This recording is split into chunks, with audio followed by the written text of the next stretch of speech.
Thiès vient de vous rendre les honneurs. waaw fanfare yi ñoo koy dalal noonu sa loxo. de la police. tous mais à la gaañ ñu koy dalal. à vos ordres, monsieur le maire. monsieur le maire ba jàkkaarloo ñoom. macha allah.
ba nga xam ne ñi nga ñëw fii tey jëlee si muy staff yi ñu ànd ak ñun nga xam ne lépp lu ñu fi def dañ ko bind ak journalistes yi mu am njëriñ nekk exemple ci yeneen municipalité yi mais bu fekkee ne dañu fi ñëw mu nar a nekk comme meeting politique ñu wax taggante raayante su boobaa démarche bi amul njëriñ et je ne pense pas que loolu moo la Talla Sylla tax a jóg ñu nit loolu taxuñu jóg te loolu nag mi ngi commencé ci ordre te ordre ci ni ñu disposé protocole bi nit ñu toogee bu dee dafay ku nekk day am ay aller retour amul sens ngeen baal ma nag mais dëgg rek moo ñu tax a jóg te ay magum jëmm lu ko tax a bàyyi lu mu bàyyi ay soxlaam dafa war a fonk d'ailleurs balaa ñu commencé monsieur le maire naa la jox carton jaune parce que 16h pile lañ waxoon la ñuy commencé te presque 17h jot na déjà am nañ temps bu bëri ci retard bu fekkee ne rek dañ bëgg a boolewaat ci retard yooyu bu ñu waxee ñu dagg ko kon tey timis dina jot te duñu fi jógee wala bu yaatu dem ba minuit te kenn du fortaatu dara ci wax ji donc dañ leen di ñaan rek ñu tàmbale ko ci bismillah rahmaani rahim comme suñu góor bu baax yi waxee léegi ñu dugg ci ak beaucoup de sérieux ak beaucoup de rigueur amut parloo ñi fi ñëw xëy na ay militants Talla Sylla lañu xëy na contre nañ Talla Sylla xëy na far nañu faneen waaye nañ jël Thiès kese ñu faree ñun ñëpp tey Thiès jël soxla Thiès ak askanu Thiès bi jiital ko donc bu ñu ko defee rek je pense que dina répondre ak ci mairie bi moom nu mu waxee ne noonu la bëgg a tàmbalee ba nga xam ne léeg-léeg ñu ngi jël ay décisions sax mu impopulaire mais mu ngi ciy foncé di dem donc du ma dellusiwaat ci présentation ñun ñu ànd ak parce que Ahmed wax na ko léegi et je pense que jàppale rek ne mouvement Y en a marre national ak mouvement Y en a marre bu Thiès ñi ngi fi tey jàkkaarloo ak municipalité bi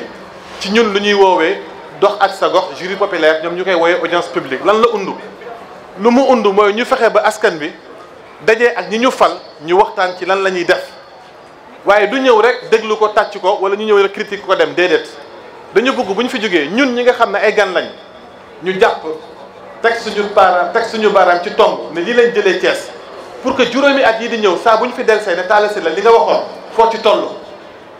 waaye aussi waa Thiès et surtout jeunes yi nekk ak ñun ne ko ñun kat liggéey bi nga wax te nga xam ne askanu Thiès rek ci la jëm ñun lan moo ciy des suñu responsabilité ñu jàpp ci pour ñu mun a jàpp ci liggéey bi ñëpp réussir ndax bu ñu réussiree du Talla Sylla waaye Thiès mooy jëm kanam loolu mooy philosophie bi donc dañuy dugg solennellement ci liggéey boobu donc Ahmed sax nga xam ne ci équipe bi la bokk dañ koy ñaan mu dem fële ci équipe ba mu may Saliou mi nga xam ne moom dafa neutre mu ñëw toog fii pour ñu organiser débat bi de la manière la plus sereine donc kenn ku nekk fii ñu jaar ci sa tur jaar ci sa sant dalal la jàmm kenn ku ci nekk ci sa cër kenn ku nekk ci sa dayo kenn ku ci nekk ci sa tolluwaay waaye buñ ko defee day jafe rawatina comme ni ko sama frère Fadel Baro waxee jataay bu waroon a gën a teel a tàmbali mu am lu ci yeex suñu duggee ci loolu di ci xuus xëy na dina gën a tardé mu mel ne rek dafa fekk ñi ma bokkandool nekk ci mairie bi ñoom xam nañ ni saa yu ñu nee 10 heures balaa 10 heures maa nga fa tey ñu ne ma li xew du ñoo xam ne da nga leen a jiite boo leen santee ñu def affaire populaire la il faut permettre que au-delà de ñi ngay liggéeyal mu am ñeneen ñoo xam ne bokkuñu ci ñu mën a teew ngir jataay bi li ngeen ci bëggoon mën a ne donc waxtu bi ñu yegg si lu mel noonu ko waral ndax dañu yéex a jël si abal préfet donc toogal fi état bi donc toogal fi président de la république mi ngi fi donc mënuñu ko bañ a nuyu di ko wax ne ko yëg nañ ko yëg nañu aussi ne ñi ko yebal bu ñu bëgguloon mu teew du fi ne kon jërëjëf may nuyu ñetti maire yu commune constitutive de la ville de Thiès yi fi nekk di ko tàmbalee ci kay seen mag di sunu mag di Papa Bassirou Diop maire commune est di ci teg teguma ko ci ay at nag dama ko teg xëy na moo gën a njool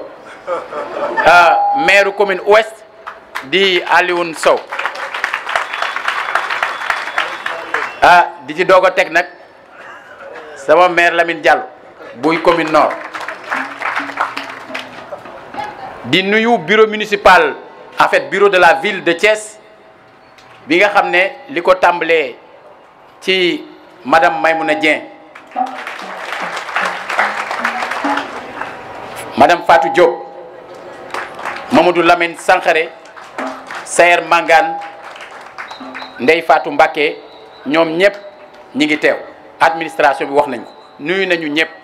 notable yi yëpp nuyu nañ leen nuyu nañu kilifa diine yi fi nekk nuyu nañu responsable yi fi nekk nuyu nañu Thiessois yi fi nekk yëpp ngeen may ma rek quelques baat yoo xam ne dinaa ko dugal ci nasaraan ndax bu ma ko deful léegi bu ma jeexalee journaliste danañ ma ko laaj waaye waxtaan bi dama bëgg mu amee ci kàllaama boo xam ne ñëpp dañ koy mën a topp mais comme am na ñoo xam ne mbir mi mën na leen a intéressé te newuñu fi il faut ñu bàyyi leen xel donc pourquoi les 100 jours le sens et le symbole des chiffres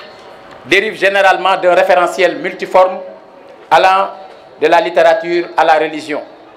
en passant par le mythe. Dans l'interprétation des chiffres, il y a des valeurs numériques qui distillent dans l'imaginaire un percept de défi, de prouesse ou de performance. Depuis Jules Verne, par exemple, auteur du roman Le Tour du monde en 80 jours, on a l'impression d'être devant une échéance fétiche. Sur le marché du livre, d'ailleurs, il est significatif que des usuels de grammaire et de vocabulaire proposent au public l'acquisition complète d'une langue étrangère dans le même ordre de délai. C'est l'exemple très connu de l'anglais ou de l'espagnol en 90 jours. 90, 80 ou 100 jours, toutes ces valeurs sont plus ou moins reconvertibles à 3 mois. 3 mois, une séquence temporelle chargée de symboles dans la gestation de l'homme. C'est tout simplement une échéance qui inaugure les visites prénatales. Et à l'instar d'une gestation, justement, après 3 mois d'exercice, une gestion donne droit à l'ouverture d'audits citoyens, directs ou indirects, formalisés ou non. En d'autres termes, dans une gestion communale, comme c'est le cas d'espèce, 3 mois de pratique, c'est comme qui dirait le temps fatidique où la marmite municipale lâche dans l'atmosphère de la cité ses toutes premières émanations. Alors là, soit les citoyens se bouchent les narines plus ou moins discrètement, soit leurs poumons se dilatent d'espoir et de confiance. Dans les deux cas de figure, c'est vraiment en de tels instants de balbutiement de la vérité sur la qualité de la gouvernance locale que l'adage wolof prendra tout son sens. Cin bu naree neex bu baxee xeeñ. Alors, une vision, une ambition, une devise, un sacerdoce, une profession de foi, un idéal de gouvernance sobre. Ma vision, Thiès avance et devient la première ville du Sénégal. Mon ambition, Thiès ville propre, ville lumière, ville numérique, ville sans violence. Ma devise, transparence, éthique, efficacité, ouverture. Mon sacerdoce, je suis le Baïfal de la ville de Thiès. Pour ceux qui ne se reconnaissent pas dans cette imagerie, disons que je suis le serviteur dévoué de la cité. Ma profession de foi, l'écharpe tricolore que je porte n'est pas un titre de gloire, ni un attribut de prestige, ni une distinction honorifique. C'est la voix de mes charges publiques qui m'invite à me ceindre les reins. Mon idéal de gouvernance sobre, ma déclaration de patrimoine sera vraiment simple. J'ai pris le parti de rester au niveau le plus bas, patrimoine zéro. En matière de biens fonciers, la seule portion de terre qui pourrait m'être attribuée, ce sera ma tombe. Le bilan d'étape des 100 jours se décline principalement autour de 6 axes. La gestion administrative, la gestion politique, la gestion éthique et psychologique, la gestion sociale, la gestion urbaine, la gestion et la mobilisation des ressources financières. Alors, la gestion administrative, la restauration des symboles républicains, de l'ordre et de la discipline, instauration de la levée des couleurs tous les lundis à 8 h, août 2014. Institution de la réunion hebdomadaire de coordination des services administratifs et techniques tous les lundis, août 2014. Ouverture d'un bureau du courrier avec un double enregistrement des correspondances sur registre et électronique, août 2014. Aménagement d'un espace d'accueil et d'orientation des usagers du service public, août 2014. Amélioration du respect des horaires de service public, août 2014. Rationalisation des effectifs avec la réduction du personnel temporaire de 320 à 30 environ. Contractualisation en cours avec l'agence d'assistance à la sécurité de proximité. 20 ASP seront mis à disposition. Revalorisation du service de l'État civil avec une responsabilisation accrue du chef de service, un équipement supplémentaire, une mise en quarantaine des intermédiaires appelés courtiers. Une présence plus régulière des officiers d'état civil, une réduction du temps de délivrance qui est passé de 72 à 24 heures. La gestion politique. Réaménagement des relations hiérarchiques et fonctionnelles. Au rez-de-chaussée, l'administration communale. À l'étage, un espace de pouvoir et d'influence, bureau de la ville et cabinet du maire. Affectation de bureaux aux membres du conseil municipal, du bureau municipal principalement, équipement en cours. Instauration d'une réunion hebdomadaire des membres du bureau de la ville, août 2014. Audience du maire, ouverte du lundi au vendredi aux maires de communes, chefs de service, adjoints au maire, conseillers municipaux, présidents de commission, délégués de quartier, notables et agents municipaux. Mise en place des commissions techniques du conseil municipal en tenant compte des compétences de la ville. Salle de travail des commissions en perspective. Gestion éthique et psychologique. Un management qui a pour levier l'esprit de dépassement, l'inclusion et la motivation. Démythification du fameux bureau hanté de l'hôtel de ville. Maintien à leur poste de responsabilité de tous les agents municipaux chefs de service. Implication des compétences qui n'ont pas de charge administrative ou technique officielle. Motivation supplémentaire des employés municipaux. Augmentation du nombre de billets pour les pèlerinages. Hausse des pécules alloués aux pèlerins de 300 000 à 500 000. Gestion sociale. Une gouvernance locale ancrée sur la solidarité avec les jeunes et les personnes vulnérables ou nécessiteuses et à l'écoute des leaders d'opinion. Intégration de sujets vulnérables ou ayant un handicap physique dans le personnel, août 2014. Allocation de secours aux indigents, 25 millions pour la Tabaski. Subvention aux structures sportives, pas seulement les ASC, mais également les clubs civils, 35 millions. Allocation de 2 millions aux ASC Grand Thiès et Mbour 1, qualifiés aux phases finales nationales. accompagnement financier des Tigresses du football féminin lors de la finale de la Coupe du Sénégal qu'elles ont remportée. Dotation en équipement sportif complet aux finalistes de la Coupe du Maire. Relations de dialogue, d'appui, conseil et d'accompagnement avec les autorités chrétiennes et musulmanes. Gestion urbaine. Des actions dynamiques pour l'amélioration du cadre de vie et la restauration de l'ordre public. Comité de veille, de réflexion et d'action pour la gestion des inondations. Août 2014. Réalisation d'équipements de couverture pour les étals de friperie au marché central. Août 2014. Signature de contrat de location avec les occupants des dépendances de l'Agora sur la base de la délibération numéro 05, Ville de Thiès, du 10 septembre 2014. Déménagement du marché Sam et désencombrement de l'axe rond-point Diakhao, base aérienne, sur la base de l'article numéro 44. Lancement de l'opération d'installation de toilettes mobiles sur des sites à forte affluence, octobre 2014. Gestion et mobilisation des ressources financières. La prise en main progressive et méthodique des opportunités de coopération décentralisée. Lancement officiel du projet d'éclairage public solaire au quartier Médina Fall, le jeudi 16 octobre 2014, à la rue El Hadji Diabel Dieng. Bouclage de la première phase du projet 50 partenariats, le 20 août 2014, et participation imminente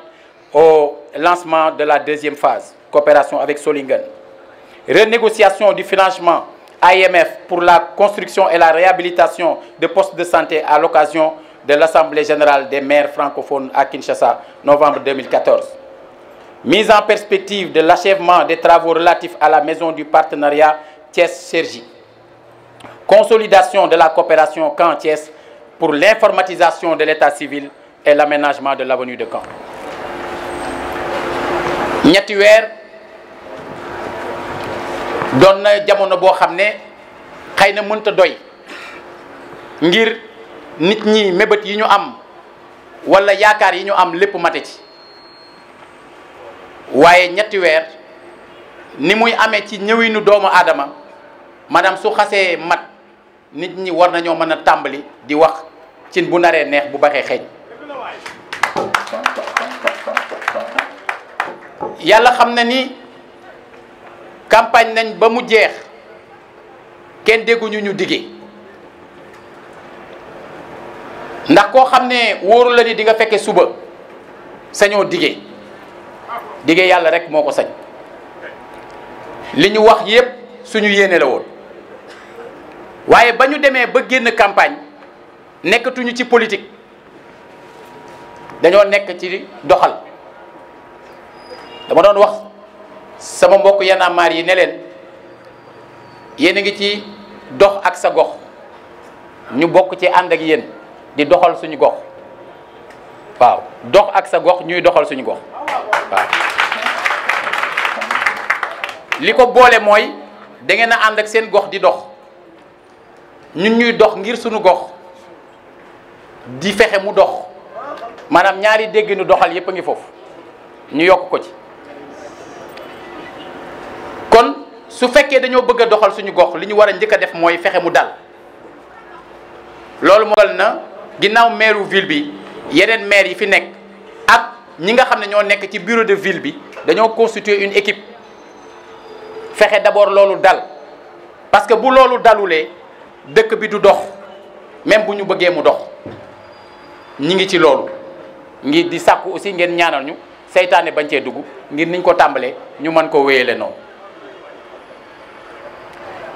bëgg aussi ci biir conseil municipal bi donte am na ñoo xam ne dañ leen fale ci ay liste yu bokkul ñu xam ne couleur yi foofu la yem bañ leen di fal benn couleur moo fi am muy couleuru Thiès kon dinañu fexe ba conseiller bu nekk conseillère bu nekk nga gis sa bopp ci li dox ci biir Thiès bu boobaa ville Thiès mooy doon li nga xam ne doomam yi nekk ci biir conseil bi ak ñi ci newul ñi ne ci biir Thiès actuellement ak ñi ne ci biti ñépp ku ne war cee mën a dugal sa loxo ngir ñu tabax Thiès boo xam ne dinañ ne mi ngi jëm kanam. li ci des nag dafa am ñun gis-gis bu ñu am gis-gis boobu ñu am mooy au lieu ñuy seet rek lan la maire bëgg mu am ci Thiès waa Thiès yi ko moom la ñuy laaj lan la ñu bëgg mu am ci Thiès ndax ndegam ñun ñooy seen Baay Faal di seen surga bu boobaa li waa Thiès wax ne moom la ñu bëgg ci Thiès ñun ci loolu lañ leen di nekkal kon na ngeen jàpp ne ginnaaw ñetti weer yi phase bi nu jëm te waxtaan naa ci ak président commission yi mooy ñu lëkkaloo ak ODCAV lëkkaloo ak yeneen kuréelu jigéen yi nekk ci dëkk bi lëkkaloo ak ñi nga xam ne ñooy ay imam lëkkaloo ak ñi doon ay délégué de quartier lëkkaloo ak képp koo xam ne am nga ci pexe ñu fexe ba quartier bu nekk bu ko amul woon mu am conseil de quartier bu ko defee loolu mooy première étape bi puisque ci li ñu jëm mooy dañu bëgg a tabax benn plan de développement de la ville mais pour plan boobu mën a nekk dafay déparé dafay tàmbalee ci xalaatu askan wi ñi ko gën a mën a jukki mooy ñi nga xam ne ñoo ne ci gox yi kon suñu taxawalee conseil de quartier yi ci gox bu nekk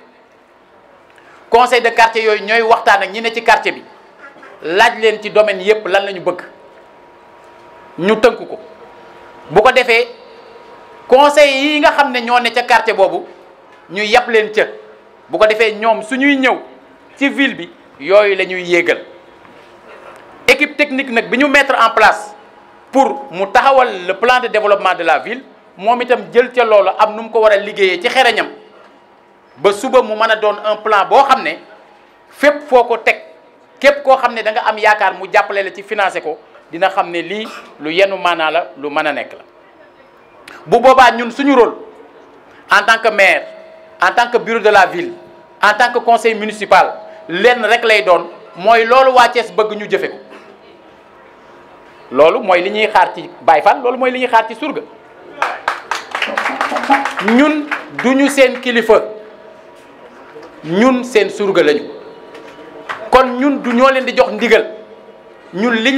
ñuy xaar ci yéen mooy ngeen jox ñu seen ndigal bu ngeen ñu xasee jox ndigal nag buñ ko waree jëfe danañ ko jëfe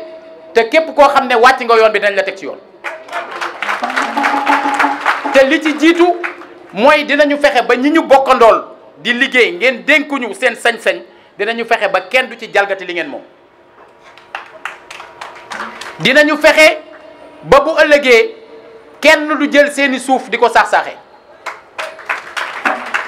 man moom bu leen ko xaar ci man parce que nee na suuf duma ci am lu dul sama bàmmeel te am naa yaakaar ci nit ñoo xam ne ñu ngi ànd di liggéey ñuy am ay waxtaan yu sori yoo xam ne bu ñu ko jëfee am nañ yaakaar ne dëkk bi dina gën a leer dëkk bi dina gën a set dëkk bi dina gën a tegu ci yoon. c'est vrai jamono bii bëri na ci dëkk bi luñ naan jëlee nañ diw fii jëlee nañ diw fële randal nañu lële ba kenn ku ci nekk di commencer di xalaat boppam est-ce que du man lañ fiy jëlee suba na fexeel rek ba nekk ci yoon. waaw parce que ñun yoon la ñu bëgg mu sax ci dëkk bi ku ne ci yoon moom fa nga ne jàppal ni kenn du la fa jël maintenant nag bu Ndar xëyu sotti it Thiès xëyul sotti